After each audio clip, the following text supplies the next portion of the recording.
मित्रों, आपने देखा है या महसूस किया होगा कि आपके आसपास धर्म, कर्म या पूजा पाठ करने वाले लोगों की जिंदगी में खुशहाली उतनी नहीं होती जितने कि दुष्ट या अधर्मी लोगों की होती है।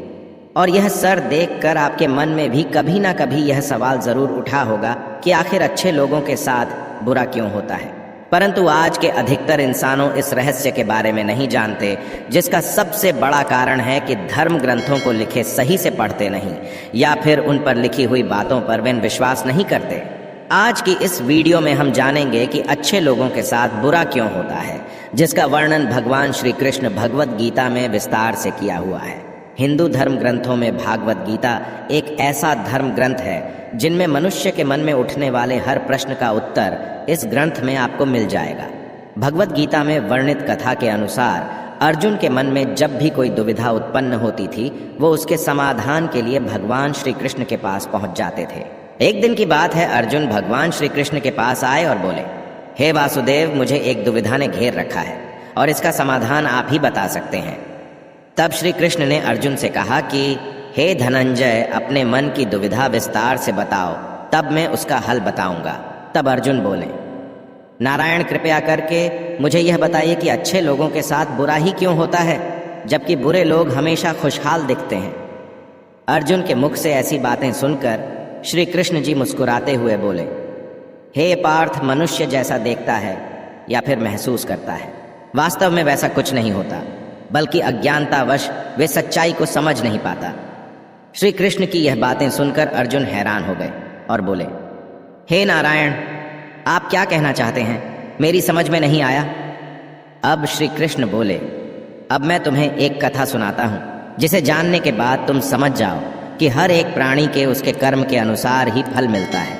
अर्थात जो बुरा कर्म करता है उसे बुरा ही फल मिलता है, और जो अच्छा कर्म करते हैं उन्हें अच्छा ही फल मिलता है, क्योंकि अच्छे कर्म और बुरे कर्म मनुष्य पर निर्भर करता है। प्रकृति हर मनुष्य को राह चुनने का मौका देती है। अब इसका फैसला करना कि व्यक्ति किस राह पर चलना चाहता है, ये उनकी इच्छा पर निर्भर करता है। फिर कथा सुनाते हुए श्री कृष्ण बोले, बहुत समय पहले की बात है, एक नगर में दो पुरुष रहा करते थे। उनमें से एक पुरुष व्यापारी था।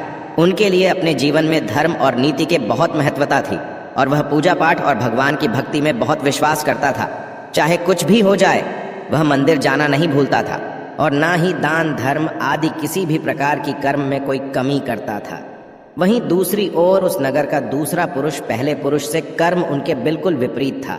वह पुरुष प्रतिदिन मंदिर तो जाया करता था, लेकिन पूजा पाठ के उद्देश्य नहीं, बल्कि मंदिर के बाहर से चप्पल एवं धन चुराने के उद्देश्य से मंदिर जाया करता था।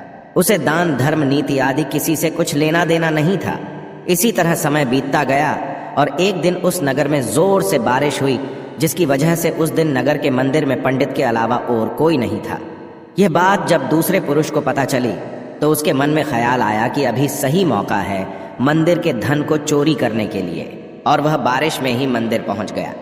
और वो व्यक्ति मंदिर पहुंचकर उस पंडित की नजरों से बचकर मंदिर के सारे धन और जेवरात चुराकर वहां से निकल गया। उसी समय धर्म कर्म में विश्वास रखने वाला दूसरा पुरुष भी मंदिर पहुंचा और भगवान के दर्शन किए। परंतु दुर्भाग्य से मंदिर का पुजारी उस दूसरे पुरुष को ही चोर समझ बैठा और शोर मचाने लगा। शोर सुनकर मंदिर में भीड़ जमा हो गई, और सभी लोग उस भले पुरुष को चोर समझ बैठे और उसे अपमानित करने लगे। यह देखकर वह भला व्यक्ति हैरान हो गया, और उसे समझ नहीं आ रहा था कि उसके साथ क्या हो रहा है। फिर वह किसी तरह उन सब लोगों से बचकर और मंदिर से निकल गया और रास्ते से जाने लगा, लेकिन दुर्भाग्य ने उनका साथ वहां भी नहीं छोड़ा। रास्ते से जाते समय एक गाड़ी ने उस व्यक्ति को घायल कर दिया। फिर वह लंगड़ाते हुए वह पुरुष रास्ते से घर को जाने लगा। फिर रास्ते में जाते जाते उस व्यक्ति की मुलाकात वह दुष्ट व्यक्ति से हुई, जो मंदिर से धन चोरी करके जा रहा था। वह दुष्ट व्यक्ति झूमता नाचता हुआ खुशी से जा रहा था, और वह यह बोलता हुआ जा रहा था कि आज तो मेरी किस्मत ही चमक गई, एक साथ इतना सारा धन मिल गया। यह बातें उस भले आदमी ने सुन ली, और उसे हैरानी हुई, और क्रोधित होकर और घर जाकर उसने भगवान की सारी फोटो निकालकर फेंक दी, और भगवान से नाराज होते ही अपना जीवन व्यतीत करने लगा। जब समय बीतता चला गया, उसके बाद दोनों ही पुरुषों की मृत्यु हो गई, और वे यमराज के पास पहुंचे। वह भले पुरुष के बगल में उस दुष्ट व्यक्ति को खड़े देखकर यमराज से पूछ ही लिया कि मैं तो हमेशा अच्छे कर्म करता था, पूजा पाठ दान धर्म आदि में विश्वास रखता था, जिसके बदले जीवन भर मुझे अपमान, दर्द और दुखी ही मिला, और इस अधर्म करने वाले पापी व्यक्ति को अपार धन और इसका जीवन सुखी से गुजरा। ऐसा क्यों? इस पर यमराज ने उस व्यक्ति को बताया कि पुत्र, तुम गलत सोच रहे हो। जिस दिन तुम्हें गाड़ी से टक्कर लगी थी उस दिन वास्तव में तुम्हारे जीवन का आखिरी दिन था, परंतु तुम्हारे किए गए अच्छे कर्मों के कारण ही तुम्हारी मृत्यु एक छोटे से दुर्घटना में परिवर्तित हो गई। और इस दुष्ट व्यक्ति के किस्मत में राजयोग था, परंतु इसके दुष्ट कर्मों की वजह से इसका राजयोग एक छोटे मोटे धन की चोरी में ही बदल कर रह गया। श्री कृष्ण अर्जुन को एक कथा सुनाते हुए कहते हैं कि पार्थ, क्या अब तुम्हें इस प्रश्न का उत्तर मिल गया? इंसानों को ऐसा सोचना कि भगवान उनके अच्छे कर्म को नज़रअंदाज कर रहे हैं, यह बिल्कुल भी सत्य नहीं है। भगवान हमें क्या किस्मत में दे रहा है यह लोगों को समझ में नहीं आता, लेकिन अगर आप अच्छे कर्म करते तो भगवान की कृपा सदैव आप पर बनी रहती है। इसलिए मनुष्य को चाहिए कि वह जीवन में अपने अच्छे कर्म करते हैं। भगवान श्री कृष्ण गीता में भी बताया है कि किसी के द्वारा किया गया कर्म बेकार कभी नहीं जाता, भले ही कर्म अच्छा हो या बुरा। तो मित्रों, आशा करता हूँ कि आपको यह हमारी वीडियो अच्छी लगी हो तो शेयर ज़रूर कीजिएगा।